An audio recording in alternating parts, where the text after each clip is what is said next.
नमस्कार, स्वागत है आप सभी का। टीवी 27 न्यूज देख रहे हैं आप और आपके साथ मैं हूं नितिशा बंसल। इस खास बुलेटिन में बात करेंगे सबसे पहले मध्य प्रदेश की राजधानी भोपाल से जुड़ी हुई खबरों के बारे में। मध्य प्रदेश सरकार प्रदेश में उद्यमियों और निवेशकों को आकर्षित करने के लिए लगातार प्रयास कर रही है। सरकार ने साल 2025 को निवेश वर्ष के तौर पर प्लान किया है।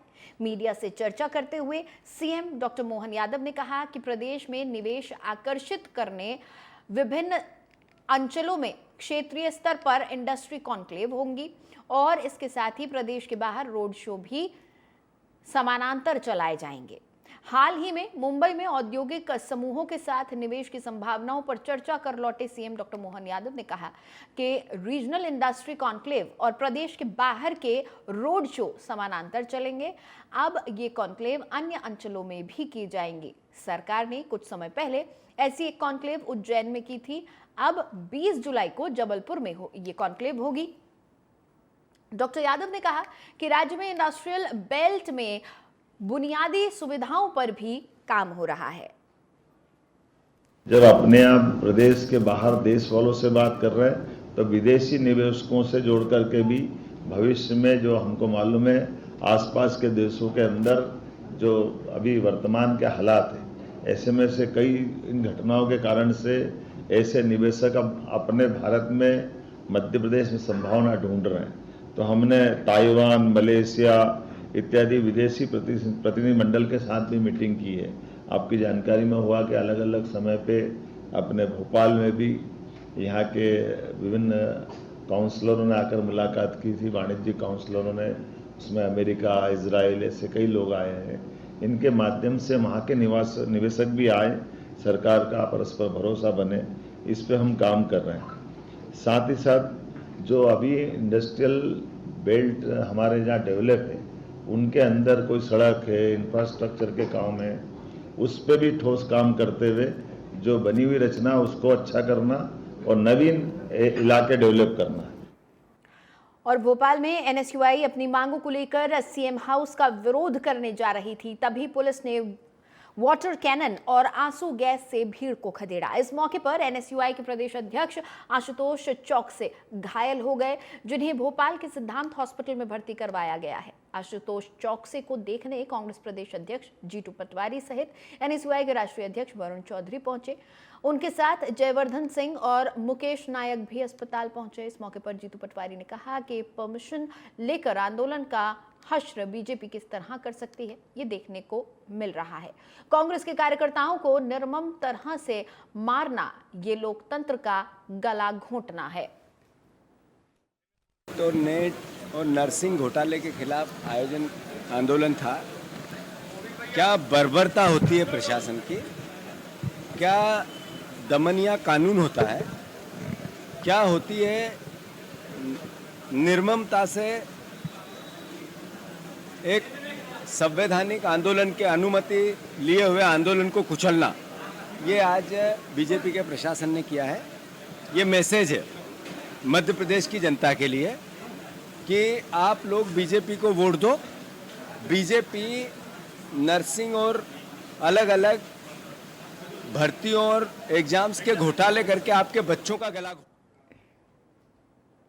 इधर कुरबाई विधायक हरि सिंह सप्रे अलग ही मूड में नजर आ रहे हैं। अपनी साधारण भाषा शैली से तो वो जाने ही जाते हैं, साथ ही उनकी कला का प्रदर्शन का भी जवाब नहीं है। अभी कुछ दिनों पहले ही उनकी वीडियो वायरल हुई थी, जिसमें देखा गया था कि वो कलाबाजी कर तलवार चला रहे थे। इसी कड़ी में सागर संसदीय सांसद डॉक्टर लता वानखेड़े पठारी मंडल और उदयपुर मंडल के प्रवास पर आई हुई थी। इस कार्यक्रम में कुरबाई विधायक हरि सिंह सप्रे ने गदा चलाकर बेहतरीन कलाबाजी का प्रदर्शन किया।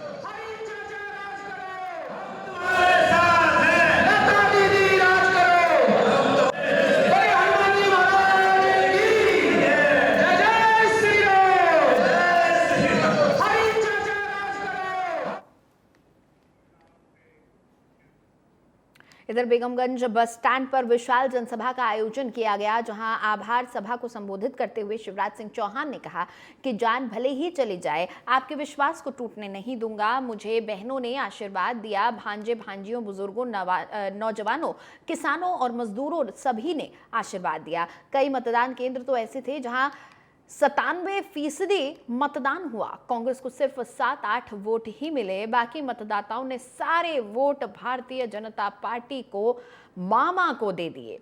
लगभग 85,000 वोटों से सिलवानी बेगमगंज विधानसभा में आपने जिताया है। मैं आपका हृदय से आभार व्यक्त करता हूं।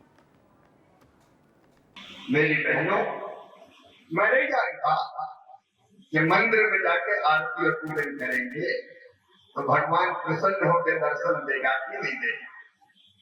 मैं ये भी नहीं जानता कि तीज और त्योहारों पर व्रत और उपवास रखेंगे तो नारायण प्रसन्न होगा कि नहीं होगा। लेकिन मैं अच्छी तरह जानता हूं, यदि दीनों की सेवा करनी, दुखियों की सेवा करनी, गरीबों की सेवा करनी, किसानों की सेवा करनी, जनता की सेवा करनी, तो जनता की बुरी आंखों में तुम्हें साक्षात भगवान के दर्शन होंगे। और ग्वालियर में बदहाल सड़कों पर मानवाधिकार आयोग ने संज्ञान लिया है। ग्वालियर कलेक्टर रुचिका सिंह चौहान और निगम आयुक्त हर्ष सिंह को नोटिस भेजा है। बता दें कि शहर में 2 दिन की हुई बारिश से सड़कें जो है गड्ढों में बदल गई हैं और इस मामले में निगम आयुक्त ने भी माना कि सड़कें खराब हुई हैं। वहीं राज्य मानवाधिकार आयोग ने गड्ढे वाली सड़कों को जोखिम भरा माना है। बता दें कि शहर में स्थित गली मोहल्लों और प्रमुख सड़कों में गड्ढों को लेकर विपक्ष भी विरोध प्रदर्शन कर चुका है। देखिए, जो शहर में जो सड़कें हैं वो अलग अलग विभागों द्वारा बनाई जाती हैं। हमारा एक पैच रिपेयर नगर निगम में विभाग है, पैच रिपेयर लगातार पैच रिपेयर करता है। जो गारंटी पीरियड में सड़कें हैं उनको उसी ठेकेदार से करवाया जा रहा है। कोशिश यही है कि जैसे जैसे अगर गड्ढा होता है तो तत्काल इसको ठीक कराएं। देखिए, ऐसा तो नहीं है कि सारी सड़कें उधर गई, लेकिन हाँ, कई जगह अब आप जानते हैं कि बरसात का मौसम में पानी ज्यादा गिर रहा है और दूसरा ओवरलोड कुछ ट्रक भी चलते हैं, उनके कारण जो समस्या आती है तो हम लोग उसी ठेकेदार से जिसने बनाई उसी से रिपेयर कराएं। और सागर जिले के गढ़ाकोटा स्थित ऑडिटोरियम में पूर्व मंत्री गोपाल भार्गव ने 21वें पुण्य विवाह समारोह में 1300 कन्याओं के पैर पखारे। पूर्व मंत्री ने सभी नवविवाहित वर वधुओं को उनके सुखद वैवाहिक जीवन की शुभकामनाएं दी। वहीं भोपाल भार्गव के बेटे अभिषेक भार्गव ने भी वर वधुओं के पैर पखारे और भाई की तरह विवाह समारोह में हर रस्म में अपना योगदान दिया। एक ही पंडाल के नीचे सभी समुदायों के लोगों को बैठाकर उनकी रीति रिवाज के अनुरूप विवाह संपन्न कराया गया। पूर्व मंत्री गोपाल भार्गव ने बताया कि प्रदेश में सबसे पहले उनकी विधानसभा में इस पुण्य विवाह समारोह की नींव रखी गई थी, जिसकी शुरुआत आदिवासी क्षेत्र में निजी खर्चे पर की गई थी।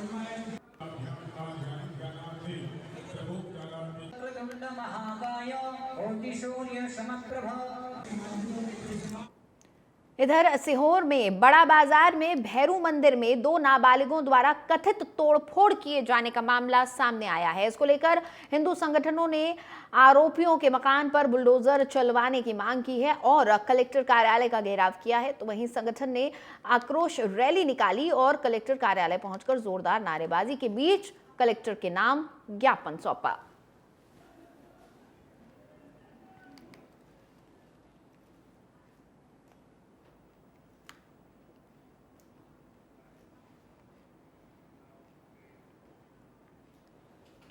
भोपाल में धर्मांतरण का एक बड़ा मामला सामने आया है।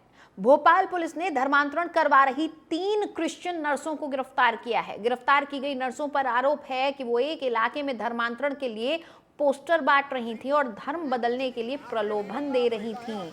ये मामला पिपलानी थाना क्षेत्र का है। इलाके के ही लोगों ने शिकायत की थी, जिसके बाद पुलिस ने धर्मांतरण कार्य में लिप्त पाई गई 3 महिलाओं को गिरफ्तार किया और उनके खिलाफ धर्मांतरण अधिनियम के तहत मामला दर्ज किया।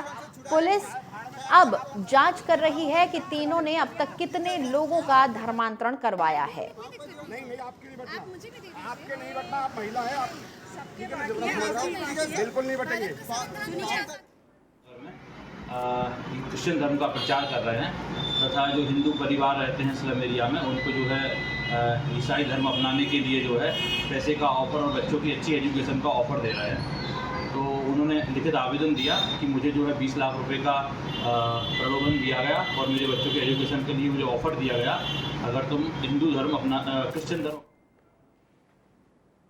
और विदिशा जिले की ग्यारसपुर ग्राम पंचायत में मुख्यमंत्री कन्यादान योजना के तहत 12 जोड़ों का विवाह संपन्न हुआ। सोमवार को हुए इस कार्यक्रम में दंपतियों को अतिथियों ने 49,000 रुपए के चेक सौंपे। इस दौरान धूमधाम से सभी जोड़ों की शादी की गई। पंडित ने पूरे विधि विधान से मंत्रोच्चारण कर सभी जोड़ों की शादी कराई। जनप्रतिनिधियों ने अपने हाथों में हल्दी चंदन लगाकर कन्याओं का कन्यादान किया। इस दौरान ग्यारसपुर जनपद उपाध्यक्ष सहित जनपद के सभी अधिकारी मौजूद रहे।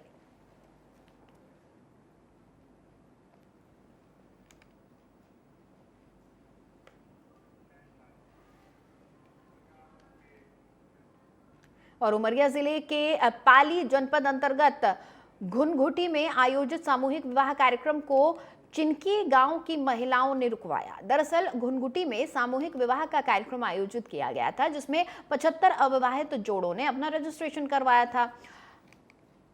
67 जोड़े अपना विवाह करवाने पहुंचे थे और उनका विवाह कार्यक्रम चल रहा था। ललिता बेगा अपनी बेटी के साथ वहां पहुंची और कार्यक्रम को रुकवा दिया और आरोप लगाया कि चिनकी निवासी धर्मलाल जो उसके पति हैं वो दूसरी शादी कर रहा है, जिसके बाद अधिकारियों ने जांच कर कार्रवाई का भरोसा दिया। शादी कराने आए? आपकी शादी तो पहले हो चुकी है आपकी। मेरा शादी नहीं हुआ है। चाहे तो मेरे माता पिता से भी पूछ सकते हो, स्वयं है। तो ये बता रही है आपकी बच्ची है, तो उसका शादी हो गया, मैं नहीं जानता।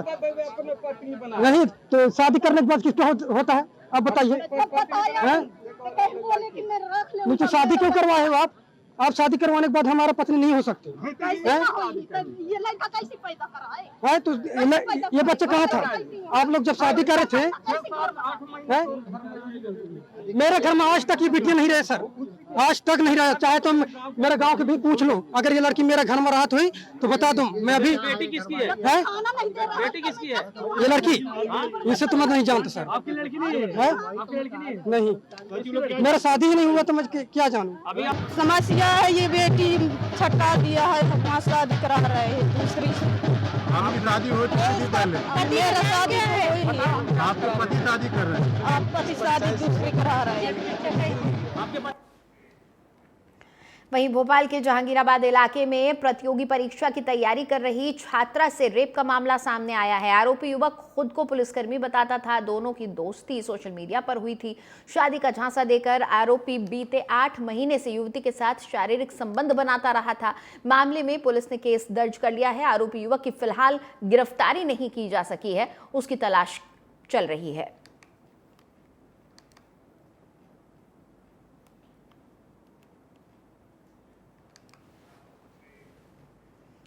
वहीं ग्वालियर में ओबीसी महासभा ने जातिगत जनगणना सहित अपनी 21 सूत्रीय मांगों को लेकर आंदोलन तेज कर दिया है। उनके द्वारा इनसे जुड़ा एक ज्ञापन पत्र पीएम मोदी के नाम बीजेपी सांसद भारत सिंह कुशवाहा को सौंपा है, जिसके जरिए मांग की गई है कि उनकी सभी 21 मांगों को जल्द से जल्द पूरा किया जाए। विशेषकर ओबीसी की जातिगत जनगणना कराने, जनसंख्या के अनुपात में सभी क्षेत्रों में आरक्षण देने, ओबीसी आरक्षण से क्रीमी लेयर को हटाने और मध्य प्रदेश में ओबीसी आरक्षण समेत अपनी मांगों को जल्द पूरा करने की बात कही गई है। ये ओबीसी महासभा के द्वारा पूरे भारत में आज ज्ञापन पूरे प्रदेशों में चल रहा है और आज हम लोगों ने ग्वालियर की ओर से ओबीसी महासभा की तरफ से हमने आज भारत सिंह कुशवाहा को ज्ञापन दिया और हमारी प्रमुखता मांग है कि जाति गणना पूरे देश के अंदर होना चाहिए, क्योंकि पिछड़ों की हिस्सेदारी सुनिश्चित नहीं हुई है। और हमने ये भी कहा है कि अभी मानसून सत्र चालू होने वाला है, उसमें जाति गणना का मुद्दा आपके द्वारा उठाया जाए। एमपी के खेल एवं युवा कल्याण मंत्री विश्वास सारंग भोपाल के बोट क्लब पहुंचे, जहां उन्होंने मध्य प्रदेश की वाटर स्पोर्ट्स एकेडमी का निरीक्षण किया। वहीं मीडिया से बात करते हुए विश्वास सारंग ने कहा कि भविष्य में भोपाल को हम इस क्षेत्र में आगे ला सकते हैं। हम खिलाड़ियों की दक्षता और वाटर स्पोर्ट्स बॉडीज के लिए भी लगातार काम कर रहे हैं।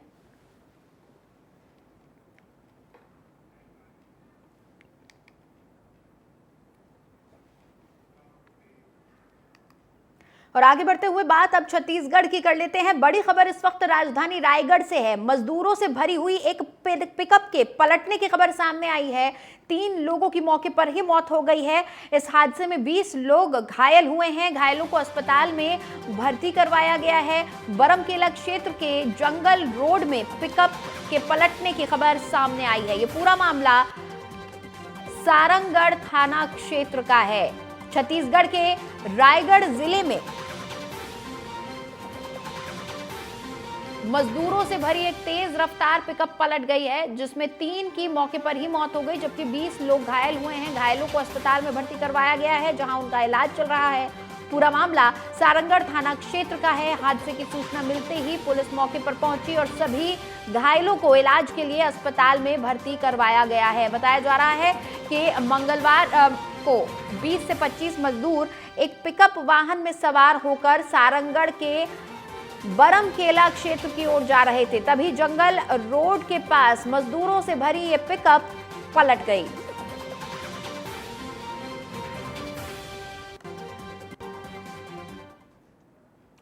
और छत्तीसगढ़ के सीएम विष्णुदेव साय आज रायपुर के कार्यक्रमों में भाग लेंगे। आपको बता दें कि सीएम साय आज दोपहर 3 बजे न्यू सर्किट हाउस पहुंचेंगे। इस दौरान सीएम छत्तीसगढ़ विजन 2047 डॉक्यूमेंट को लेकर संवाद करेंगे। इसके साथ ही युवा, कृषक, महिला और प्रबुद्ध जनों से भी संवाद करेंगे और इसके बाद सर्किट हाउस से मुख्यमंत्री निवास की ओर रवाना होंगे।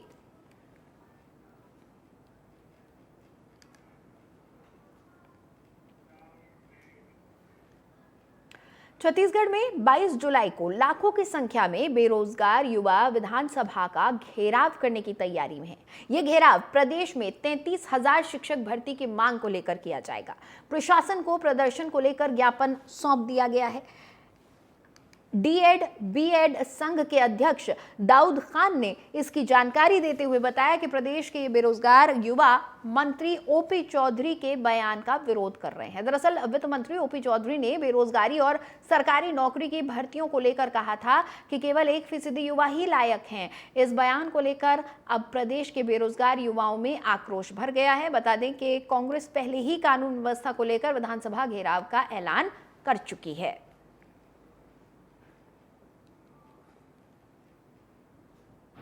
छत्तीसगढ़ भारतीय जनता पार्टी के तत्कालीन शिक्षा मंत्री माननीय बृजमोहन अग्रवाल जी के द्वारा पिछले विधानसभा सत्र में दिए गए बयान 33,000 शिक्षकों की भर्ती आगामी शिक्षा सत्र प्रारंभ होने से पहले करने की घोषणा पिछले विधानसभा सत्र में की गई थी, परंतु आज 6 महीने बीत चुके हैं, पता नहीं वो भर्ती कहाँ लापता हो चुके हैं।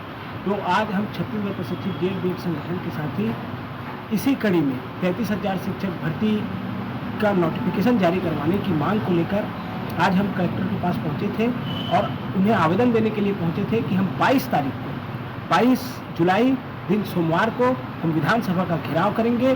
चूँकि हमारी एक ही मांग है, छत्तीसगढ़ प्रदेश में लगभग 77 से 78,000 शिक्षकों की कमी है और शिक्षकों की कमी की वजह से छत्तीसगढ़ महतारी का भविष्य जो है वो अंधकार में नजर आ रहा है और गर्त में जाता हुआ दिख रहा है। और फिलहाल इस बुलेटिन में इतना ही। खबरों के लिए आप बने रहिए TV27 न्यूज़ के साथ।